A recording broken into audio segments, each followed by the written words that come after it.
সেই জন্য এটাও আমার একটা নিয়ত, আমি মরার পূর্বে মানুষের কল্যাণে কিছু করে মরে যেতে চাই। আমার যতটুকু সম্পদ আছে এই ক্ষুদ্র সম্পদ দিয়ে ব্যাপক মানুষের কল্যাণ আমি করতে পারবো না। যদি নির্বাচিত হতে পারি, সরকারের কাছ থেকে মহান আল্লাহ আমাকে এই বুদ্ধি মাথায় দিয়েছে মানুষের কল্যাণের জন্য কাজকর্ম চিনে আনার জন্য। এবং সমাজে এখন অন্যায়, অনাচার, মাদক দ্রব্য সয়লাভ হয়ে গেছে। আমি মুরব্বীদের কাছে অনুরোধ করছি, মাদক দ্রব্যের ব্যাপারে সবাই আপোষহীন থাকবেন। একটা মাদকের নেশাসক্ত ছেলের জন্য শুধুমাত্র আপনার পরিবারই ধ্বংস হয় না, পুরো এলাকাটা অশান্তিতে ভরে যায়, রাষ্ট্র অশান্ত হয়ে যায়। এই মাদকের বিরুদ্ধে সবাই সোচ্চার থাকবেন। আমি যেন আল্লাহ আমাকে যদি কামিয়াবি করে সমাজে প্রত্যেকটা স্তরে এই মুরব্বীদের নিয়ে, হিন্দু মুসলমান আমার কাছে কোনো ভেদাভেদ নাই, ধর্মটা যার যার, এই দেশটা আমাদের সবার, ঠিক কিনা? এই সম্প্রদায়ের মানুষ আপনারা যারা আছেন, অনেকে আপনাদেরকে একটু নিচের ভাবটা ভাবে, আপনারা কেউ ইন্ডিয়ান নাগরিক না, আপনারা জন্মগত সূত্রে জন্মান্তরে এই বাংলাদেশের অধিকারের অধিবাসী। আপনারা আমার যা অধিকার করি এটা যেমন সত্য, আমি গান বাজনা পছন্দ করি এটা আরো সত্য, আমি নিজেও গান গাই। আমি শুধু এইটুকু বলতে চাই, উন্নয়ন নির্বাচিত যদি আমি হই বা না হই, এটা যে আমি মহান সৃষ্টিকর্তা। আমাদের এই যুব সম্প্রদায়, একদিন বয়স্ক লোকের আমরা চলে যাব, এই যুব সম্প্রদায় যদি বেশি লাগবে না, 10 জন যুবক যদি আমার রাস্তার সামনে দাঁড়ায়, দাদা দাঁড়ান, গাড়ি থামান, আপনি আমাদের ওয়াদা দিয়ে আসছিলেন, এই ওয়াদা পালন করেন নাই, আপনাকে যাইতে দিব না, আমি কি তাদের উপরটা গাড়ি চালা যাইতে পারবো? এই ক্ষমতা রাখি? রাখবো। আমি নির্বাচিত হই বা না হই, নির্বাচনের আগে দিলে পরে আমি রাজনৈতিক ভাবে একটা মামলা খেয়ে যাব না? যাব। আমি নির্বাচিত হই বা না হই, আপনাদের কি করতে হবে এটা আমাদের এই সভাপতি, সেক্রেটারি এবং যুবক সম্প্রদায়ের নেতৃবৃন্দ যারা আছে, আগামী দিনের এই দেশটাকে নতুন করে সাজাবে এই যুবকরা। সেই দিনের রাজকুমার আজকে মুরব্বী হয়ে গেছে, কি বলেন? সেই দিনের রাজকুমার আশা ভরসা নেই। আশা জাকির ভাইকে যেভাবে হোক পাস করানো, আমরা জাকির ভাইকে সমর্থ, আমরা এই 50 থেকে আর একটা কথা, জাকির ভাই গেছে উনি চেয়ারম্যান পাস হইলেন, আমাদের এই মন্ত্রীটা একটু ক্লিয়ার করে দিত, এটা জাকির ভাই গেছে।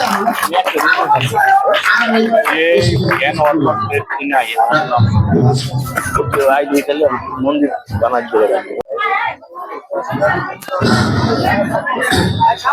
আজকে আমাদের মাঝে এখানকার যারা জাকির ভাইকে শুভেচ্ছা। আলাদা আলাদা নিও। আজকে আমাদের মাঝে তিনি আমাদের ছোট বড় ভাই 1990 সাল থেকে আমরা আজকে উনি আমাদের মাঝে দাঁড়াইছেন, আমাদের গ্রামে আসছেন, আপনারা সবাই চিনেন না, জানেন না, মুখ্যমন্ত্রী ভগবান আসছেন বেলুন পাখি হিসেবে দাঁড়াইছে। উনি আশাবাদী আমাদের গ্রামে আসছেন সবার দোয়া দেওয়ার জন্য, সবাই যাতে মানে একটি করে ভোট দিতে পারেন, নির্বাচনে দাঁড়াইলে আমাদের মাঝে টেকনোলজিটা রয়ে গেছে, পাস করলেন ইনশাল্লাহ আমরা ওনাদের আশা করি এই মন্দিরটা নির্মাণ করে দিবেন। এই সমাজকে কামনা করছি আমি জাকির ভাইয়ের পক্ষ থেকে। নমস্কার।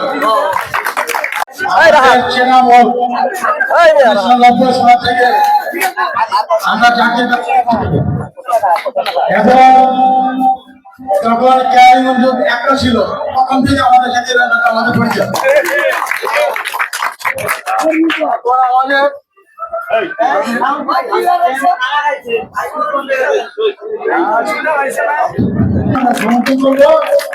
আশা করি আমার একটি আবেদন, আমাদের বাসী ছিল কালীমন্দির, 1957 সাল থেকে আমাদের এই গ্রামটা স্থাপিত। আমাদের এই গ্রামটা ছিল পাশের গ্রাম। 1957 সাল থেকে আমাদের এই গ্রামটা প্রতিষ্ঠিত।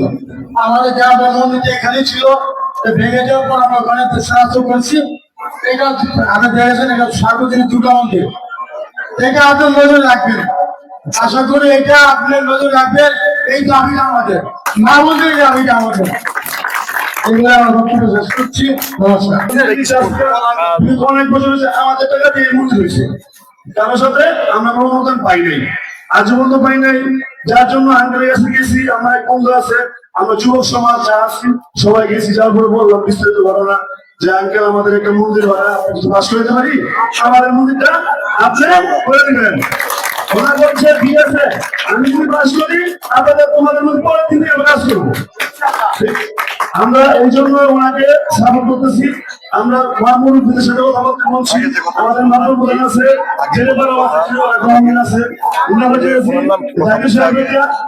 আছে, আমাদের সবাই একটা কি ভালো হলো, এলাকার মানুষ বড় বড় যে না একটা যুবকরা মাত্র মিলা একটা সুন্দর সিদ্ধান্ত নিচ্ছে, ঠিক আছে। আর আমরা যা বলতে চাই, আমাদের এলাকার যত নিরহ মানুষ আছে ওরা কোনোদিন কোন কাজ আমাদের সেবা করে না। আমরা যেটা বলবো, যেটা বলবো ওইটাই তারা করতে চায়, ঠিক আছে। এবারে আমার বক্তব্য শেষ করলাম। দীর্ঘদিনের আমাদের এই ওনার কাছে গেলে কোনো বাধাপূর্ণ নেই, ওনার ফোন দিলে পাওয়া যায় এবং ওনার যেখানে যে অবস্থা থাকে এই অবস্থায় মানুষের সাথে কথা বলতে পারবে, তার ভিতরে কোনো প্রতিহিংসা নেই। উনি একজন আদর্শ লোক এবং এই বেলে এখানে যেভাবে মানুষের সাথে সারা দিছে কোনটাই নয়, প্রত্যেকটা মহলাতেই কাকিলার ব্যাপারে সারা দিছে। সুবিধারি কাউটালি সীমানা এইটা না, উন্নতে যত বড় এলাকা আছে প্রত্যেকটা এলাকার মধ্যে কাকি ব্যাংকে সারা দিছে। এবং কাকি ব্যাংকে যদি অন্য অন্য প্রার্থীরা যারা আছে ওনাদেরকে যদি যোগ্যতা মনে করেন এবং যাচাই বাছাই করে তাহলে কাকি ব্যাংকে জয়যুক্ত করলে আমাদের এই উন্নয়নের একটু বন্যা হয়ে যাবে। এখানে যে বসে আছে এগুলোর জন্য চাকরি ভাই পরিশ্রম করতে হবে, তার অভিজ্ঞতা আছে কেমনে কাজ করতে হবে, কেমনে মানুষের কাছে এগুলো বলতে হবে, ওনার অভিজ্ঞতা আছে রাজনীতি করে। এই জন্য হিন্দু ভাইকে এখানে আজকে সবার কাছে ভোট চাওয়ার জন্য এখন জাকির ভাই আপনাদের কাছে আসছে, উনিও কি একটা কথা বলবেন এবং আপনারা ওনার জন্য দোয়া করবেন যাতে উনি জয়লাভ করতে পারে এবং আপনাদের সেবা করতে পারে। এই বলে আমার বক্তব্য শেষ করা। যেমন এই যে রফিক চেয়ারম্যান, রফিক ভাই অনেক বলা হয়েছিল যে আপনি করেন, হ্যাঁ ওনারা সাপোর্ট দিয়েছেন জাকির সাহেবকে। যাই হোক আমরাও সবাই জাকির সাহেবের সাপোর্ট করি, ইনশাল্লাহ আপনারাও করবেন। আর আমি একটা কথা বলি, এই ঋষিমারাটা আমার কিন্তু একটা ঘরের মতো, সেটা যারা আমাকে চিনেন জানবেন যে আমি কত সময় আপনাদের পাশে থাকি, সুখে দুঃখে হাসি আনন্দে প্রত্যেকটা পূজা ইনশাল্লাহ থাকি, নাচ গান করি দেখছেন আপনারা।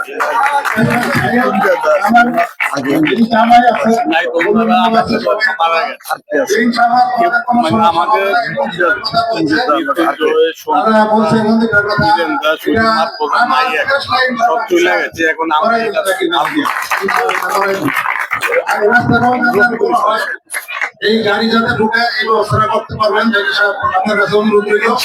এই রাস্তা আপনার মনে আছে ওই রাস্তা আটকে দিয়েছিল তখন তো আমরাই এইসব আনছি, আর এখন তোমরা যেটা দেখতেছো এটা তোমরা দেখতেছো, পাকা দেখতেছো, অরিজিনাল রাস্তা কিন্তু ছিল না, রাস্তা ভারী করতে হয়েছে। যাই হোক অধিকার যাই না, সবার কাছে দোয়া চাই জাকির সাহেবের জন্য। আমিও আছি তার পাশে, যে কোনো সমস্যা বলবেন জাকির সাহেবকে পাবেন। যে আজিজ ভাই বলছেন রাত নাই দিন নাই ফোন দিবেন, অবশ্যই পাবেন। আর সবার কাছে জাকির সাহেবের জন্য দোয়া চেয়ে আমার বক্তব্য। প্রথমে আপনারা বসে আছেন আমার কাকিমা, পিসি, মাসি, আমার বৌদি এবং বোন, আপনাদের অভিনন্দন জানাইতে চাই। কেন জানেন? কেন গত কয়েক মাস আগে যে নির্বাচন হলো, সেই নির্বাচনে আমাদের যে এমপি হয়েছে, আপনারা তার নাম তো নিশ্চয় জানেন, উনি দাদা বাবু গয়েশ্বর চন্দ্র রায়। উনি আপনাদের হিন্দু সম্প্রদায়ের লোক কিনা কি বলেন? এই দাদা বাবু গয়েশ্বর চন্দ্র রায়কে কোন্ডা ইউনিয়ন তথা এই কালীগঞ্জের হিন্দু সম্প্রদায়ের লোকেরা শতভাগ ভোট দিয়েছে, এটা আমি তার প্রমাণ। আমি যেহেতু মাঠে কাজ করেছি, আমি তার জ্বলন্ত প্রমাণ। আপনারা হিন্দু সম্প্রদায়ের সবাই দাদা বাবু গয়েশ্বরচন্দ্র রায়কে শতভাগ ভোট দিয়ে তাকে নির্বাচিত করেছেন। সেই জন্য আবারও দাদা বাবু গয়েশ্বরচন্দ্র রায় এবং আমাদের তারই এই কান্দিগঞ্জের সভাপতি অ্যাডভোকেট নিপুণ রায়ের পক্ষ থেকে আপনাদেরকে আমি অভিনন্দন এবং কৃতজ্ঞতা প্রকাশ করছি। আজকে আমি আমার নির্বাচনের কথা কি বলবো? আমি যখন টকবকে একটা জোয়ান যুবক, বিয়ে করি নাই, সেই সময় এই সমস্ত প্রাণীগঞ্জ আমি দাবড়ায় বেড়াইছি। তৎকালীন বিএনপি যে নেতা ছিলেন এবং আমাদের জুলহাস, আব্দুল আজিজ, আমি তারপরে বলছি আজকে যারা আমার দুই দিকে বসে আছে, আমাদের সেই মৃত্যুঞ্জয় দা নাই, আমাদের সেই বীরেন দা নাই, আমাদের সেই সন্তোষ দা নাই, কারণ তারা আমার চেয়ে একটু বয়সে বড় থাকলেও তাদের সাথে আমি সবাইকে নিয়ে এই আয়োজন করতাম। তাদের আত্মার প্রতি শান্তি বর্ষিত হোক, আমি এই কামনা করি। আমি যেই কথা বলতেছিলাম, আজকে আমি অভিভূত। এই ঋষিপাড়া এলাকায় আসার কোনো জায়গা ছিল না। এখানে সরিষা ক্ষেত, তিরিধান ক্ষেতের হাতে যে আমাদের কাকি মায়েরা আসতো, যারা বয়স্ক তারা জানে। হয়তো আজকের দিনের যারা বৌদি, যারা ছোট বাচ্চা, অনেকে জানে না এটা। এই আমাদের রসুল বৎস ব্যাপারীর বাড়ির নামা দিয়া অল্প একটু জায়গা ছিল, তারপর হাতাল দিয়া সবাই হাইটে আসতো, কিরি খেতে পড়ে যাইতো, পেকে পড়ে যেত, এটা কিন্তু হইতো, ঠিক কিনা? এই রাস্তাটা যখন এখানটা চিহ্নিত করা হইলো, হয়তো বা ভুলের কারণে বা অবুঝের কারণে রাস্তাটার সামনে দিয়ে আটকে দেওয়া হয়েছিল। সেই রাস্তাটা আমরা সবাই এসে বুঝায় শুনে এই রাস্তাটা বের করেছি এবং আজকে আমার খুব ভালো লাগছে যে আমি গাড়ি যদি নাও চলছে, পাকা সুন্দর রাস্তা দিয়ে হেঁটে আসলাম। দুই ধারে সুন্দর বাড়িঘর হয়েছে এবং জীবন মানের উন্নয়ন হয়েছে এবং দুই পাশেই প্রয়োজনীয় দোকান পাট অনেক কিছু গড়ে উঠছে। কি বলেন, এটা উন্নয়ন হয়েছে না? আরেকটা কথা বলি, মহান সৃষ্টিকর্তার নামে আমি আমার এই জীবনে সে 1979 সনে প্রথম নির্বাচন করেছি। মানে আমি নিজে করি নাই, মানে আরেকজনের নির্বাচন আমি পরিচালনা করেছি। সেই 1979 সন থেকে অদ্যাবধি কোন নির্বাচনে আমি অংশগ্রহণ করে সহযোগিতা করে আমি পরাজয় বরণ করি নাই। পরাজয় বরণ আমার ইতিহাসে নাই। আপনাদের কাছে আমি মিনতি করি, আমি যেহেতু 45 বছর ধরে রাজনীতি করছি, অনেক এলাকার উন্নয়ন সাধিত হয়েছে, অনেক এলাকা হয় নাই। কি বলেন? কারণ রাজনৈতিক অনেকবার পট পরিবর্তন হয়েছে, সরকার বদল হয়েছে, উন্নয়ন যতটুকু হয়েছে ততটুকু সৃষ্টিকর্তার প্রতি আমরা শুকরিয়া আদায় করি। কিন্তু আমি এতদিন রাজনীতি করলাম, আমার এই পৃথিবী থেকে হয়তো একদিন আমি চলে যাব। আমার তো বয়স হয়েছে, অনুমান করতে পারছেন আপনারা, ঠিক কিনা? বয়স হয়েছে না? এই পৃথিবী থেকে চলে যাব, আপনারাও যাবেন, কিন্তু কিছু রেখে যেতে হবে। কি রেখে যাব? আমি যে 45 বছর এই মানুষদেরকে নিয়ে আমি রাজনীতি করেছি, আমার এই ভাই ব্রাদারকে সবাইকে নিয়ে আমি পরিশ্রম করেছি। হয়তো আজকে এই যুব সম্প্রদায় তারা অনেকে মায়ের পেটে ছিল, অনেকে তারা ছোট ছিল, অনেকে এই বছর নিয়োগ করেছে একটা অগ্নি পরীক্ষা দিব। অগ্নি পরীক্ষাটা কি?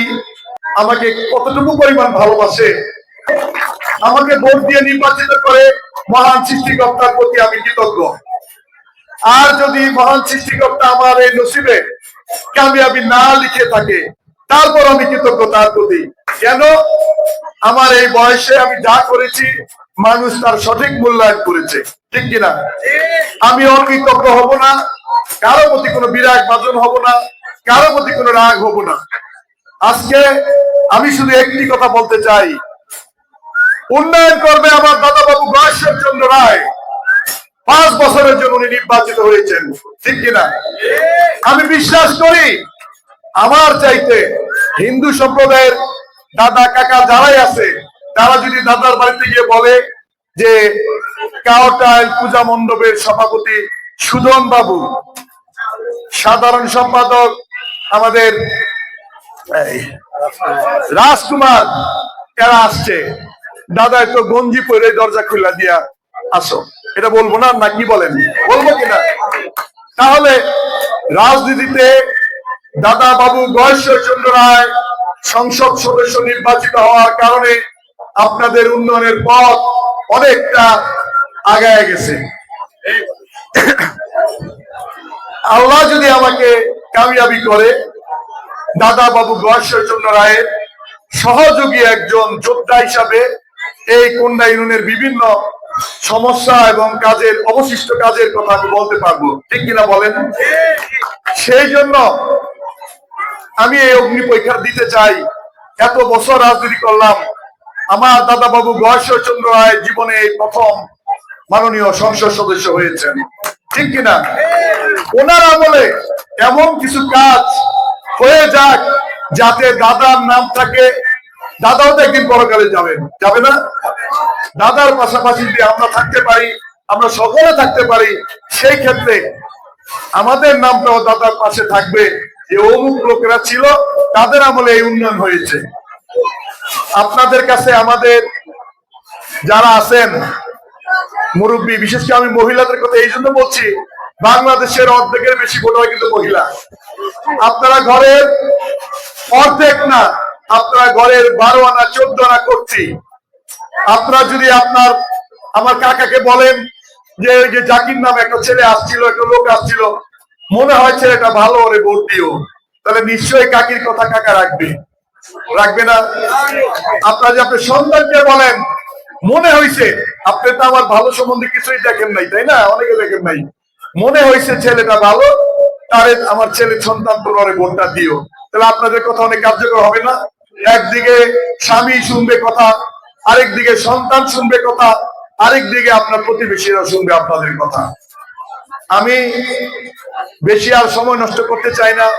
এখানে আমার সভাপতি, সেক্রেটারি, এলাকার যারাই আছে, বিশেষ করে আমি মনে করি, আমি যদি কোনো কিছু করতে, আল্লাহ আমাকে নির্বাচিত করার পর কোনো কিছু গাফিলতি করি, এই আব্দুল আজিজকে এখানে পাবেন না, কাছে ডকিয়া দেয়া চালায়, পাবেন কিনা? আর এখানে অনেক লোক কাজকর্ম করে, তখন আজিজের সাথে ধরে বলতে পারবেন, তুমি তো বড় বড় কথা বলছিলা, তোমার জাকির দাদার তো দেখি না, পারবেন কিনা? এই যে জুলহাস আমার আপন ভাগ্নির ঘরের নাতি, কথাটা বুঝতে পারছেন? আমরা একই রক্ত। জুলহাস যদি আমার যদি না পান, জুলহাস তো শুনলাম প্রায় প্রত্যেকটা অনুষ্ঠানে আপনাদের সাথে সংযুক্ত থাকে, ঠিক কিনা? এখন থেকে আমাকে ডাকলে আমিও সংযুক্ত থাকবো, আমিও সংযুক্ত থাকবো, আমিও আমার জাকির ভাইয়ের আগমন, জাকির ভাইয়ের আগমন, জাকির ভাই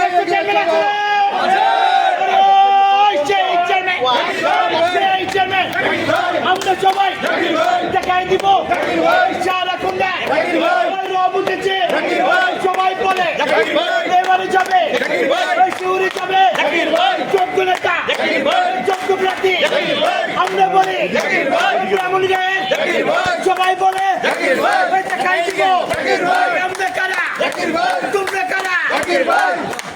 আচ্ছা, যাই হোক, ওখানে আমি এখানে আমি শুধু ঋষিপাড়া একটা অনুষ্ঠান ছিলাম, অনুষ্ঠান, আর তুই আমার কইতাছে যে আমার বাইরে চিনি নি না, দেখ আমি কি কইতাম স্কুলে যেহেতু বছর পরে বছর পরে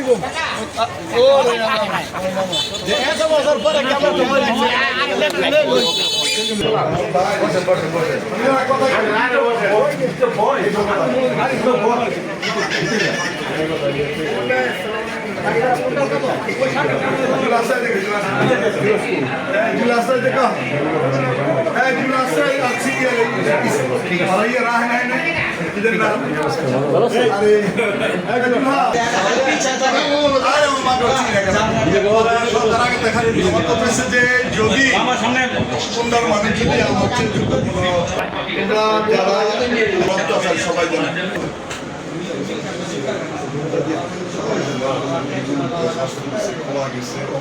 সব গেছে, তারপরে বেঁচে আছে